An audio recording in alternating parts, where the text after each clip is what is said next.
ये 1945 था जब जापान पर अमेरिका ने 2 परमाणु बम गिराए थे। द्वितीय विश्व युद्ध में आधा यूरोप बर्बाद हो गया था। कोरिया युद्ध से निकला दक्षिणी कोरिया गरीबी से घिरा हुआ था। सिंगापुर गंदगी और बीमारियों के लिए जाना जाता था।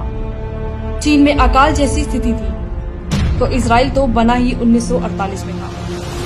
लेकिन आज ये सारे देश संपन्न और विकसित हैं। जापान जर्मनी उठ खड़े हुए, कोरिया ने डिजिटल क्रांति कर दी, सिंगापुर में दुनिया आज हॉलिडे मनाने जाती है, चीन आज विश्व की फैक्ट्री बन चुका है, इजराइल की ताकत का लोहा आज दुनिया मानती है। इतने सालों में दुनिया कहीं से कहीं पहुंच गई, लेकिन भारत कछुए की रफ्तार से आगे बढ़ा।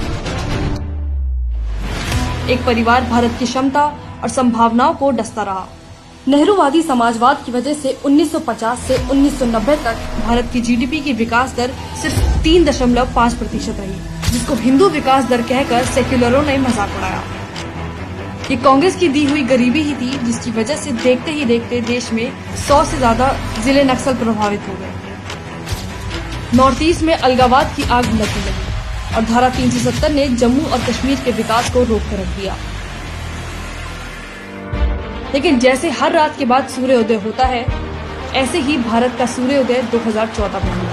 मैं नरेंद्र दामोदर दास मोदी सरकार ने धारा 370 खत्म करके जम्मू और कश्मीर को 2 परिवार की गुलामी से आजाद कराया, जिसके बाद राजौरी में आजादी के बाद पहली बार 20,000 घरों तक पहुंची बिजली आ गई तो जैसे एक रोशनी आ गई हमारे घर में। हमें बिजली की बहुत बड़ी सहूलत है। इससे पहले हम बहुत दिक्कत थे और बहुत तंगदस्त थे हर चीज से। 3000 मीटर की ऊंचाई पर विश्व की सबसे लंबी सुरंग अटल सुरंग बनकर तैयार, जिसकी वजह से मनाली से लेह के बीच की दूरी 46 किलोमीटर तक हो जाएगी कम। लद्दाख में बनने जा रहा है पहला केंद्रीय विश्वविद्यालय, जो देश का पहला बौद्ध अध्ययन केंद्र होगा। माननीय प्रधानमंत्री जी ने जब घोषित किया कि लद्दाख को सेंट्रल यूनिवर्सिटी दिया जाएगा, तो ये बहुत खुशी की बात है। लद्दाख में बिजली समस्या खत्म करने के लिए 120 करोड़ रुपए की परियोजना शुरू। विभाजन के वक्त पाकिस्तान से आए 20,000 हिंदुओं को मिली 70 साल बाद नागरिकता।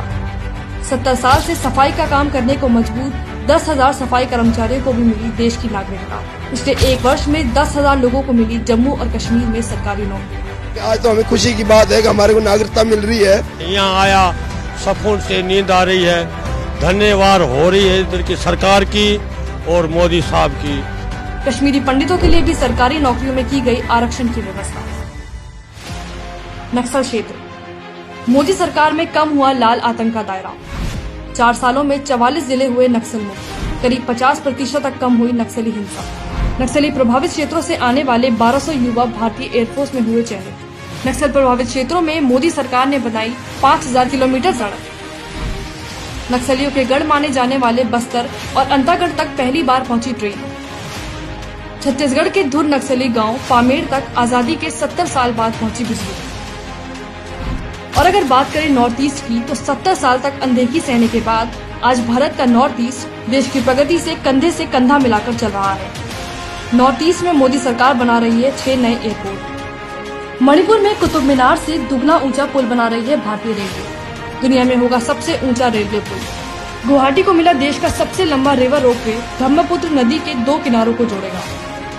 2022 में आजादी के बाद पहली बार सिक्किम तक पहुंचेगी भारतीय रेलवे।